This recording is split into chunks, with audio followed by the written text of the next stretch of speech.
Students, I hope you all are fine. You are watching Ashar Hashmi Academy. Model paper के 4 सवाल हम आपको बता चुके हैं। उनको बहुत अच्छी तरह देखिएगा क्योंकि मॉडल पेपर जो है उसके सवाल भी बड़े अहम होते हैं। अब मैं आपको बता दूं अगला सवाल क्या है। अगला सवाल ये है कि मिसाल के तौर पे ये एक इलेक्ट्रिक पोल है। ये एक इलेक्ट्रिक पोल है। इसकी जो हाइट है वो x मीटर है। अब x मीटर का क्या मतलब है ये तो हमें भी नहीं पता, मतलब अननोन है। एक साहब हैं जो इस इलेक्ट्रिक पोल से 50 मीटर दूर खड़े हैं। अब जब ये साहब बिल्कुल फ्लैट सरफेस है, ऊंच नीच नहीं है, यहां पे खड़े हुए, इनका जो पोल से डिस्टेंस है वो 50 मीटर है। डेफिनेटली जब ये पोल लगा हुआ है तो सीधा ही लगा हुआ होगा, तो ये हो जाएगा 90 डिग्री। अब ये साहब जब नीचे से ऊपर की तरफ देख रहे हैं तो ये आपका एंगल ऑफ एलिवेशन हो जाएगा।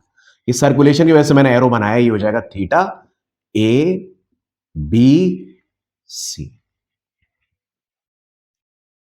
अच्छा, अब वो कह रहे हैं कि एक्स की वैल्यू निकाल के दिखाइए। तो एक्स की वैल्यू देखिएगा कैसे निकलेगी।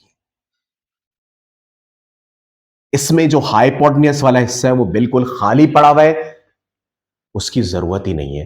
तो साइन कॉस टेन में से ऐसा फॉर्मूला लगाना है। याद रखिएगा, हमने आपको एंगल ऑफ एलिवेशन डिप्रेशन की एक्सरसाइज की एक ट्रिक बताई थी कि साइन कॉस टेन के फॉर्मूले ही आपको याद रखने पड़ेंगे। P upon H, B upon H, P upon B. और डायग्राम जब दी हुई हो तो यही फॉर्मूले लगाइएगा। अच्छा, अब टेन बचता है क्योंकि टेन थीटा बराबर होगा परपेंडिकुलर अपॉन बेस। हाइपोटेन्यूस है ही नहीं तो हाइपोटेन्यूस को इन्वॉल्व करने की जरूरत ही नहीं है। परपेंडिकुलर अपॉन बेस, तो टेन थीटा आपका आ गया एक्स अपॉन 50। वो ये कह रहे हैं कि थीटा की वैल्यू निकालिए, मतलब थीटा को अलग करना होगा और टेन को वहां हटाकर उधर भेजना होगा। तो जब टेन पहले नीचे जाएगा और फिर जब ऊपर जाएगा तो ये बनेगा टेन इनवर्स एक्स अपॉन 50। ठीक है, तो ये हमारे थीटा की वैल्यू आ गई। अगर हमें एक्स मालूम होता, ये थीटा की value in terms of x i है। थीटा की value in terms of x i है। अब मैं आपको एक बात और बड़ी अहम बताता हूं। ये था पहला पार्ट, ये खत्म हो गया। दूसरा पार्ट, दूसरे पार्ट में वो ये कह रहे हैं कि अगर जो साहब नीचे से ऊपर पोल की तरफ देख रहे हैं, टॉप पर, अगर वो एंगल बना रहे हैं 45 डिग्री, मतलब दिस टाइम थीटा 45 डिग्री हो गया, उस सूरत में आपका दोबारा टेन थीटा लगेगा, लेकिन इस मर्तबा ten 45 perpendicular upon base. What is perpendicular? X, और बेस कितना है? 50। पता ये लगाना है कि पोल की ऊंचाई यानी हाइट कितनी होगी। टेन 45 1 होता है, ये बनेगा एक्स अपॉन 50। ये वैल्यू याद रखना बड़ा आसान है। टेन 45 कॉट 45 ये 1 ही होते हैं। 50 को वहां भेज दे, एक्स इक्वल टू 50 मीटर पोल की ऊंचाई आ जाएगी, यानी पोल की हाइट। पोल हाइट। तो ये सवाल था बड़ा इंपॉर्टेंट, जो मैंने सोचा कि आपको करवा दिया जाए। Now let's move to the new question. अच्छा, मैंने आपके सामने मॉडल पेपर का छठा सवाल लिखा है, जिसमें यह दिया हुआ है और इसका इस्तेमाल करते हुए यह निकालना है। k ग्रेटर देन 0 का मतलब है कि अगर इस सवाल में k की वैल्यू निकालने को कहता तो k की वैल्यू 0 से बड़ी आती, कहने का यह मतलब है। अब इसको देखिएगा, इसका एक बड़ा सीधा तरीका यह कि पहले मैं इसको लिख लेता हूं ताकि आपके सामने जरा वाजे हो जाए। k square x plus 1। अच्छा, एक बड़ी दिलचस्प बात, ये मैंने आपके सामने सवाल लिख लिया गिवन दैट वाला।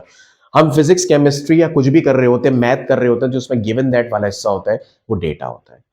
अब मैं करूंगा क्या सर, क्या करें, बड़ा मुश्किल सवाल है, ये है वो है।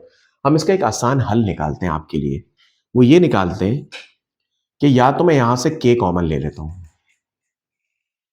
तो वो इस k से कैंसिल हो जाएगा। ऑप्शन नंबर 2, अगर मैं इस हिस्से को पूरा, याद रखिएगा ये पूरा 1 है, अगर मैं इसको उठा के उधर भेज दूं, यानी ये ऐसे ही रहेगा राइट साइड वाला, और ये पूरा वहां चला जाएगा plus k² root x plus 1। एक बात मैं आपको बता दूं, जब ये पूरा यहां जाएगा तो इसका सिर्फ ये वाला साइन चेंज होगा, ये वाला साइन चेंज मत कर दीजिएगा, सिर्फ ये वाला साइन चेंज होगा। देखिए प्लस में आ गया। अब मैं यहां से k को कॉमन लेता हूं और रूट x प्लस 1 को भी कॉमन ले लेता हूं, तो ब्रैकेट में आएगा 1 प्लस k, ये आ गया। ये देखें इसमें से कॉमन लिया है, k आ गया, रूट x प्लस 1 आ गया, ब्रैकेट लगाया, ये पूरा बाहर आ चुका था, यहां 1 आ गया, प्लस एक k और x प्लस 1 वैसे ही बाहर आ चुका था। अब मैं इस k को k से कैंसिल कर सकता हूं। ठीक है, अब आप एक बात नोट कीजिए कि प्रूफ के मुताबिक x प्लस 1 एक तरफ है, तो मैं इसको हटाऊंगा, ये इससे मल्टीप्लाई हो रहा है, नीचे आके डिवाइड हो जाएगा। अब देखिएगा मैं इसको कैसे करूंगा। पहले मैं यहां लिख देता हूं, यहां बचेगा 1 is equal to root X plus 1, ये इससे मल्टीप्लाई हो रहा है, ये इसके नीचे आ जाएगा 1 प्लस के,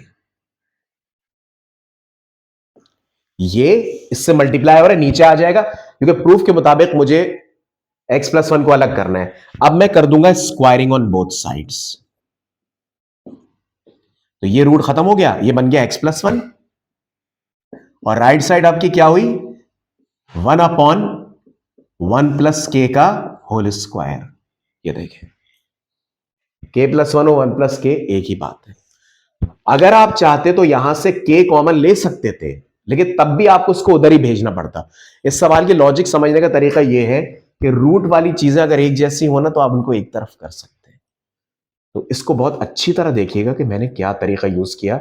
जिन लोगों को फैक्टराइजेशन का कॉन्सेप्ट क्लियर है वो ये बड़े सुकून से कर सकते हैं। ये हमारा छठा सवाल मॉडल पेपर का खत्म हो गया। अब इसके बाद हम बतदरीज आगे बढ़ेंगे।